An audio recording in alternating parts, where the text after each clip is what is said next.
It's brand new, Seven Witches, right here on your Classic Metal Show from The Way of the Wicked, and good stuff there. That's Better Days, and a guy who's experiencing better days, a good friend, someone we haven't really talked too much lately, Chris, but someone who's always welcome on the Classic Metal Show. It's our good friend, Jack Frost. Welcome back to the Classic Metal Show there, Jack. Hey, guys, how are you, man? Nice to talk to you guys again. Yeah.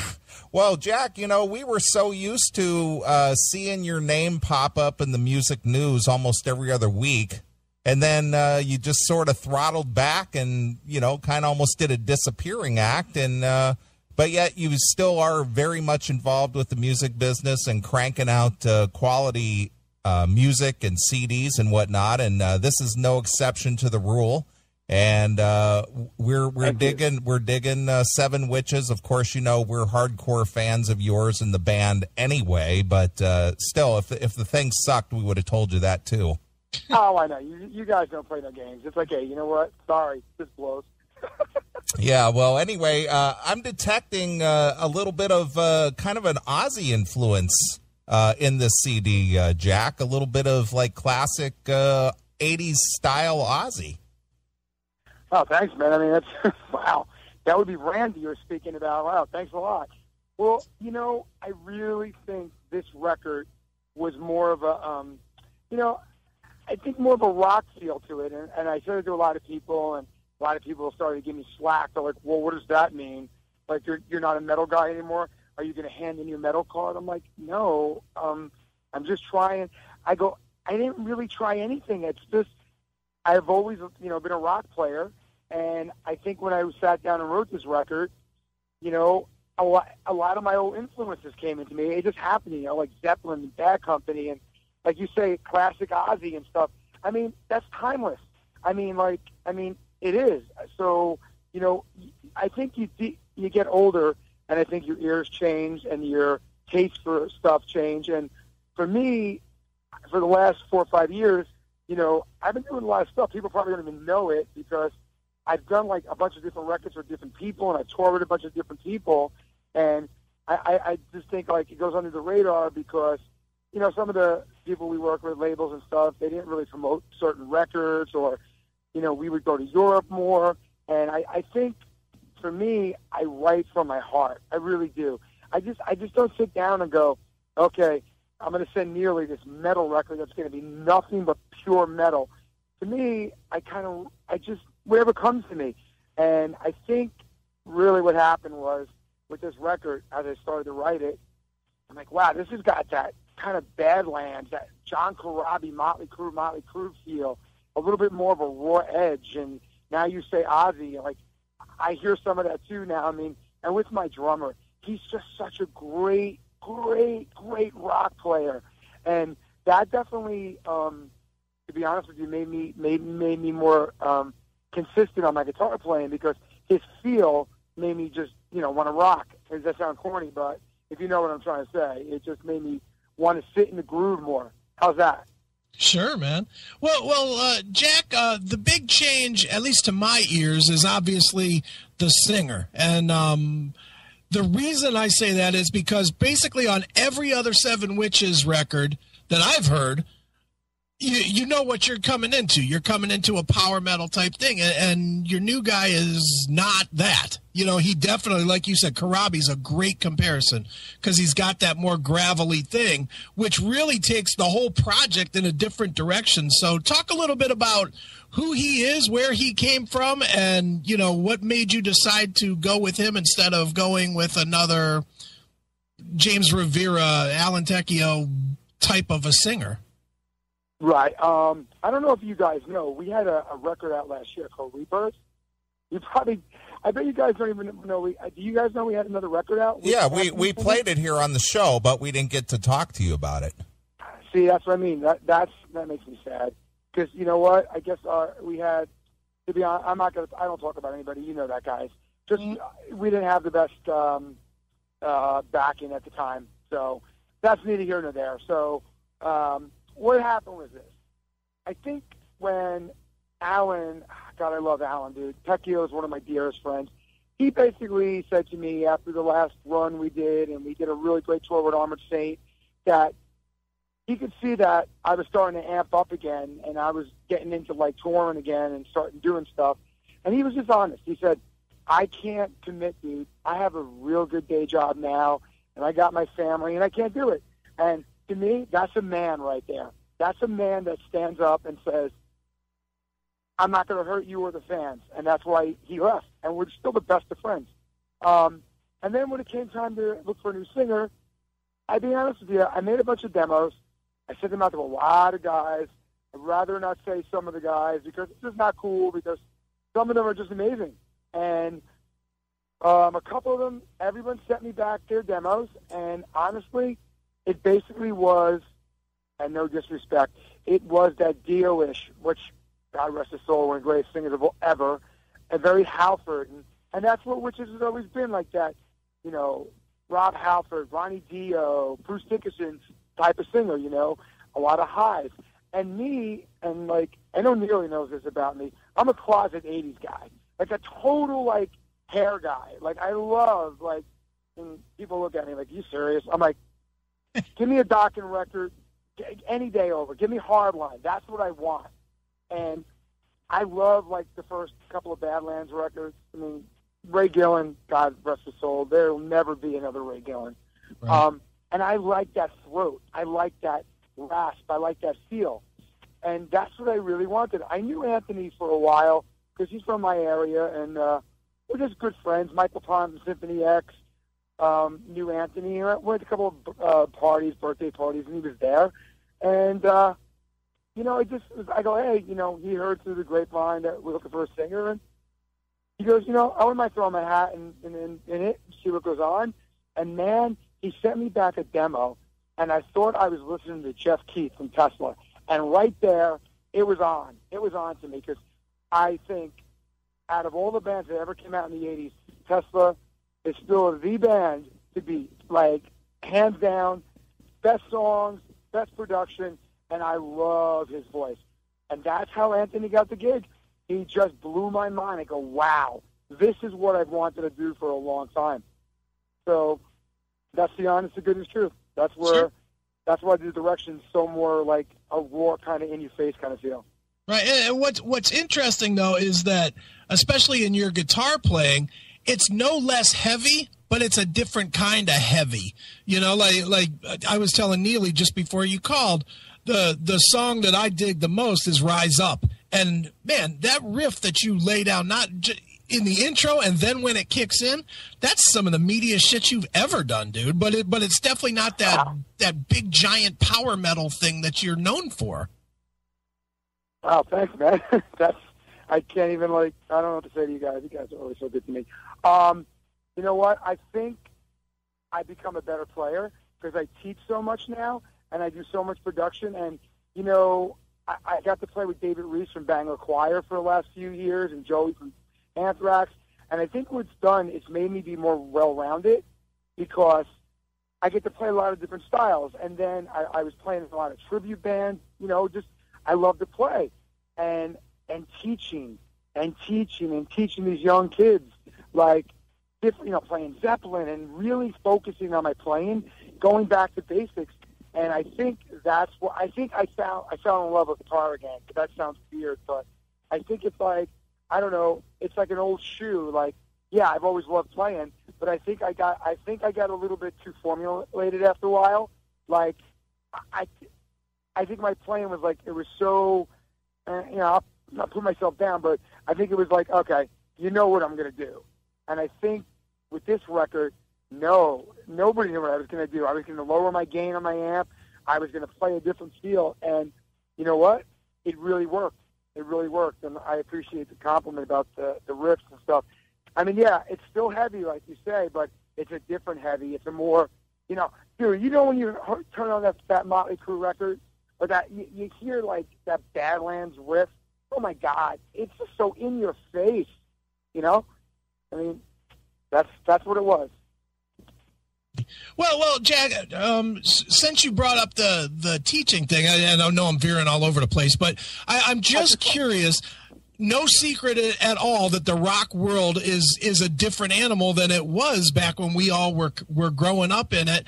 What do the kids want to learn when they're coming to you to be taught? Because, I mean, if you look at the music that's the rock metal music that's been popular in the past 10, 15 years, it's not what we all grew up with, big solos and hook-filled riffs and whatever. It's a lot more just Korn Disturbed chunking through songs, for lack of a better term. Right. Well, I got to tell you, I teach in a town called Somerville, New Jersey, at a school of rock, which is like one of the biggest franchises now, believe it or not, instead of like private schools. And I run like a lot of music programs, like the little kids from 8 years old to like 12. And then I run like the top kids through the house band I teach. And, we do like a Black Sabbath show. We do like a classic 80s hair show. We do it all. These kids want to learn to play like George Lynch. It's coming back in a big way. And these kids could probably play Zeppelin better than I ever could when I was their age. Like, it's totally different. I think they put down their stupid games on TV, and they gone back to playing Les Pauls and Marshalls again. Because I have so many kids that just shred. And they're so fortunate, man, because as you were saying, as we were growing up, dude, if, I didn't have my mom's kitchen or living room to jam with my friends and play Iron Man over and over again, we would have never got to jam. These kids get to, like, come to a school, get to learn songs as kids their own age, and then they get to play a show every 3 months, like in a real venue. So I see a big change, bro. Big change. They want to learn, and it's great. It's great. It's definitely not what I thought it was going to be. Like, the kids, they're like sponges. They want to learn. Right. Well, Jack, I think that I'm going to put it to the moral fiber of the country has changed since you and I were kids and we wanted to play our hard rock and heavy metal music because it was so frowned upon by our families, our parents and the establishment, that it was more difficult for, say, guys like you who were, budding, guitar guys, to where if you wanted to play that style of music, it was always discouraged because that's the devil's music. Now, here we are, 30 years later, and guys like yourself and myself and Chris, we applaud kids who want to learn that because we don't see it as a threat or something that's going to, cause them to go into some kind of downward drug-induced spiral because, God forbid, they play some Jackie Lee licks or something. That's awesome. Is it true? Do you see the parallel there? I see a total different vibe with the parents too, because I have this one kid who came and goes, "Can you teach me Rain in Blood?" I'm like, "Excuse me? You want to learn Slayer?" And the parents are like total, like, we're talking uppity with the little turtles on their shirt. Dad's like a major plastic surgeon, and he goes, "Yeah." And the parents are going out and buying them like $3,000 Les Pauls and amps, and I'm seeing that we're not looked at like we were. Like, seriously, we're like kind of cool now. Like a lot of which is weird. Like, like me and you, when we used to go out, like I would get looked at. Look at this guy with the tattoos and the long hair. Dude, no one even looks at me anymore. I'm like so normal in this new world. Like, I don't know. It's weird. I don't know if it's a weird thing, like everyone's changed their vibe, but I think music has definitely become a lot more loved again, and people have taken into us. I mean, do you think I'm wrong? Do you notice that too? Like, people don't frown on like everything anymore? Yeah, well, I agree. It doesn't have the same stigma as it used to because, 30 years ago, it was still a fairly new concept with the hard and heavy music. And, of course, you had the hand-in-hand fear that there was some kind of drugs involved with this and whatnot. But, now we got bands like Judas Priest or even Black Sabbath or Iron Maiden who's past 40 years plus in their career. And now it's not such a threat anymore. There's nothing to fear. And it's just like, it's just a style of music. And, of course, the people who are parents now are the people who were raised on that, and they didn't see the threat, so they encourage their kids to go, yeah, learn Slayer, learn some Black Sabbath, whatever the case may be. It's crazy. It's just crazy to me because, my dad was a cop. I think I told you that. My dad was a police officer, and he used to get look at your kid, and my dad be like, you know what? Never got arrested. He never bothers anybody. Don't bother him. He's not bothering you. Let him do what he wants. The first day he does something wrong, then you can call me and tell me. But until then, leave him alone. He's just playing music and he loves it. And it's definitely that kind of vibe. Like, I'm happy with that, man, because you know what? I don't want to walk into a supermarket and get looked at like, oh, like my kids actually think I'm cool. Like, they're like, I'm like, that could be your dad with the white T-shirt on, the pasta sauce all over it. That's like 33 years old, looking like he's 90. He's like, no, I'm glad. I always laugh. I'm like, for the parents things, and I'm like, that could be your dad. And my son's like, shut up.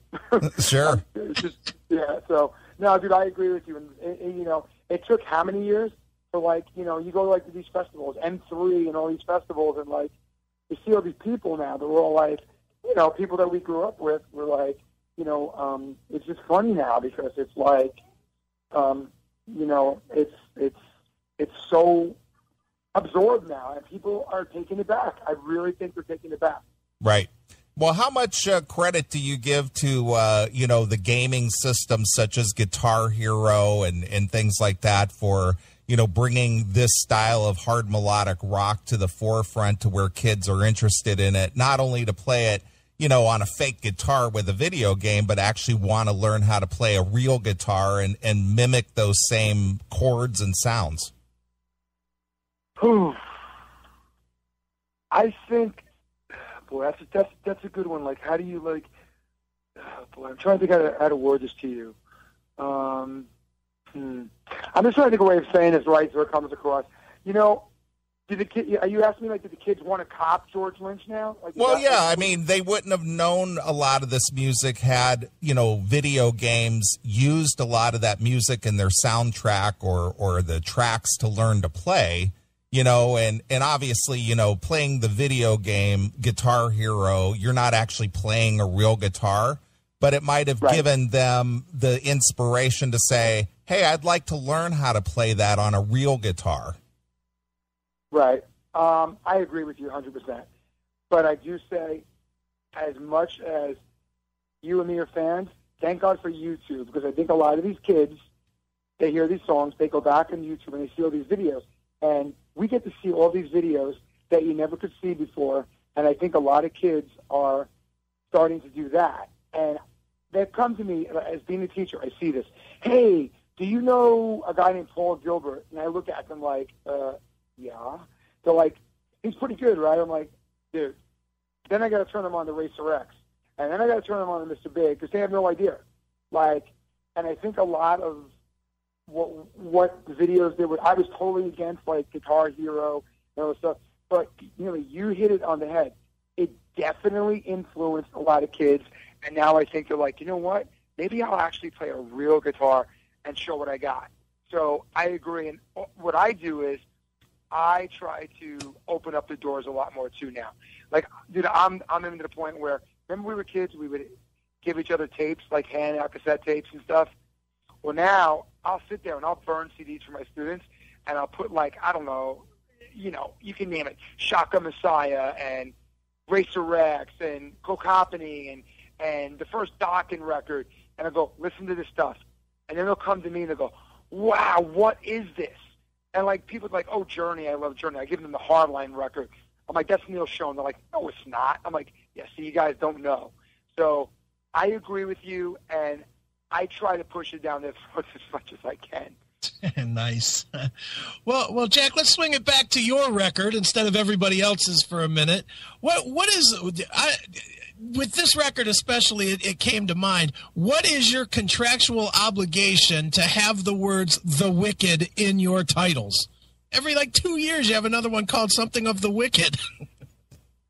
You know what, dude? I just, it was. Listen, from now on, every record will be called Wicked. That's it, all right? Wicked Part 1, Wicked Part 2.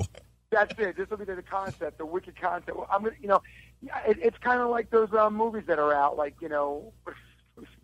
all the girls go see one of those movies with. Oh my God! Like the Scary Movie or whatever. What is it? Like Scary Movie. You know those movies like Twilights and all stuff. So it's gonna be like Twilight 1, 2, and 3. So it's gonna be the Wicked 1, 2, and 3. No, you know what, dude? I just dug.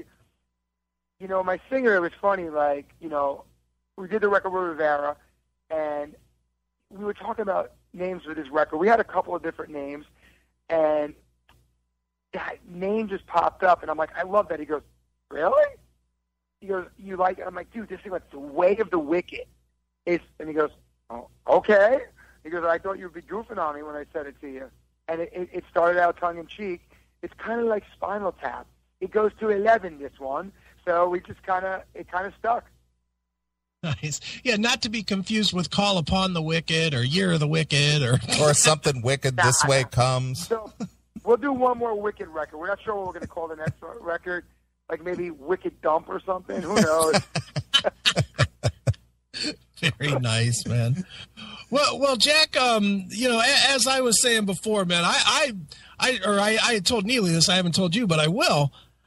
I don't think this record, as opposed to everything else that you've done, I don't think this is a first listen record. I think, and I can tell you, for me, it wasn't. The first time I heard it, I didn't get it.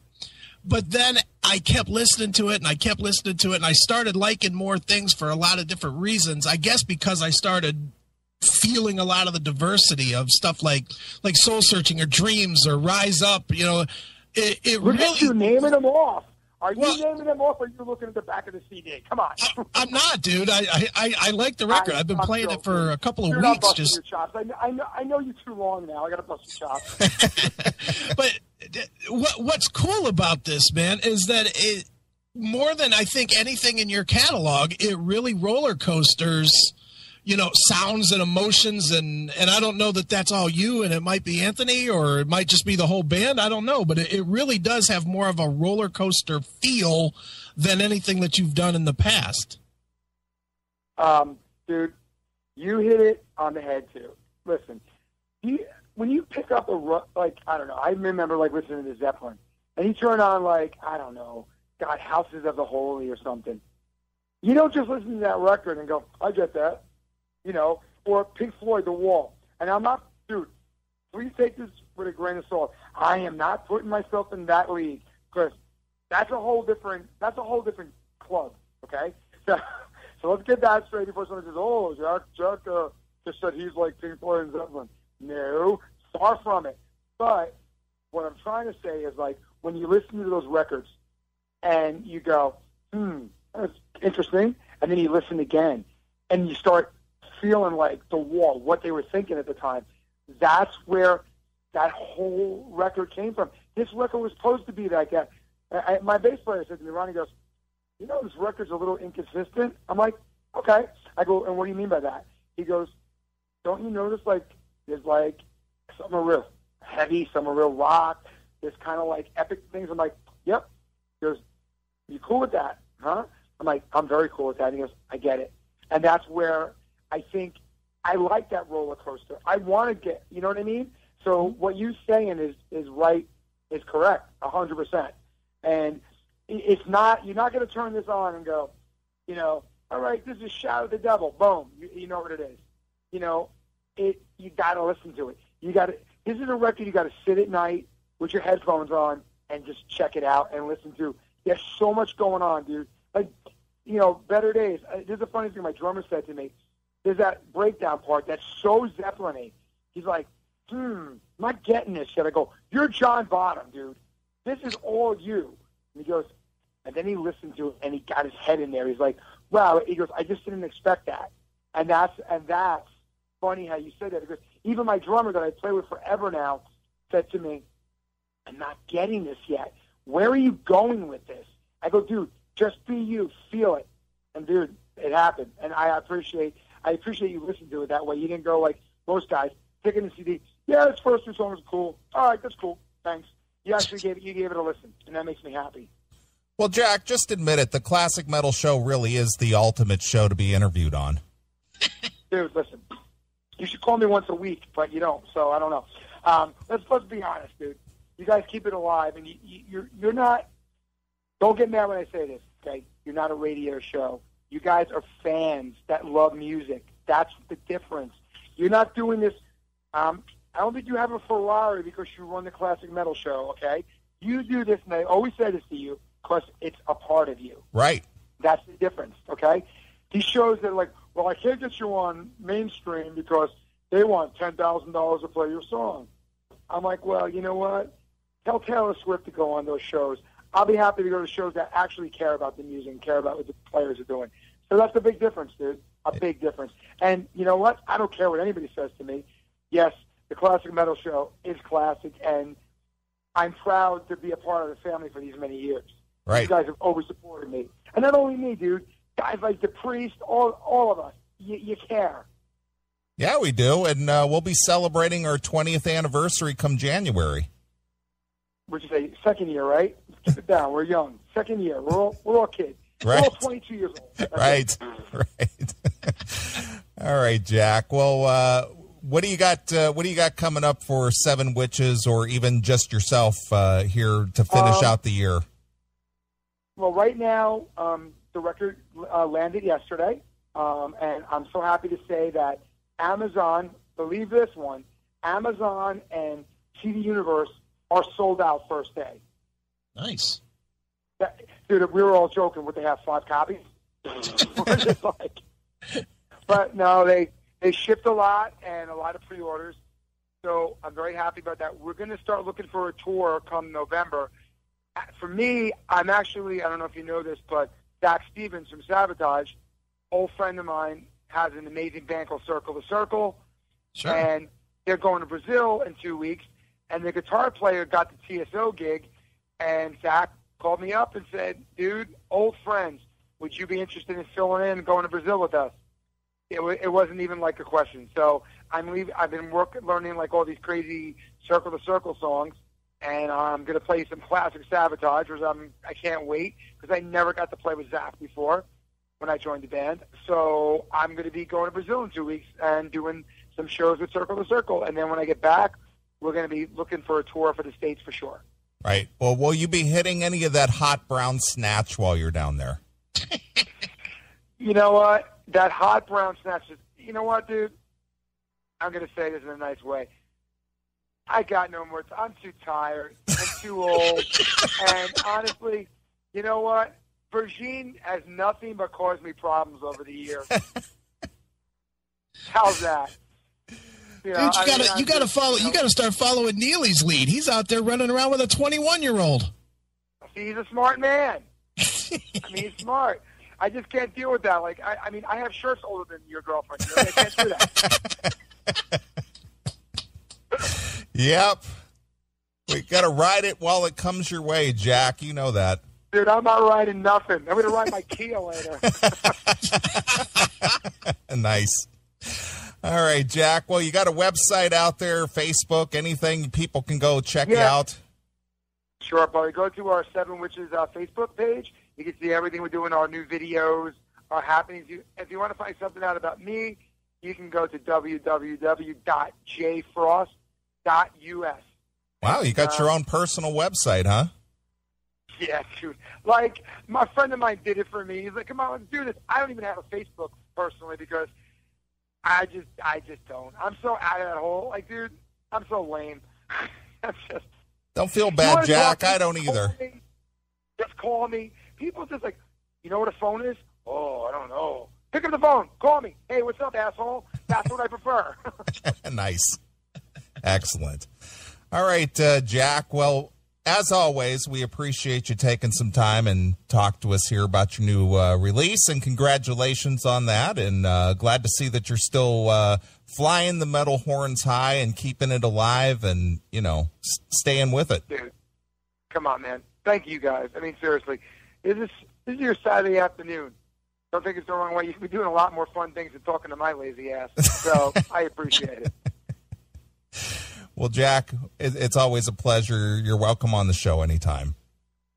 Well, that sounds awesome, man. I'll let you know. Maybe I'll give you guys a call back when I get back from Brazil and tell you how crazy that was. Right. I can tell you if I tapped anything. Right. There you go. That's what we want to know. That's what we want to know. Nice. All right, Jack. Well, we appreciate it. Go pick up the new Seven Witches. It's a burner. You'll love it. It's called The Way of the Wicked. And Jack, lead us into a tune here from this new release and tell us a quick story about it. I would think A World Without Man would be our next song that we're going to release. The video came out yesterday. A World Without Man. Just think about this. All these broads that, can't stand us men. So we just wanted to write a song. What would a world be without man? Like these, there'd be no babies. There'd be nothing. So it's basically like kiss my butt, women. Just see what your life would be without us men. You need us more than you know. So that's it. So I probably pissed off any brown ass I'm going to get. So there you go. Right. And that's a message to Chris's friends over at the LGBT. Yeah, right. You guys are shot. I love it. All right. Well, here it is. Brand new Seven Witches with World Without Men exclusively here On your classic metal show.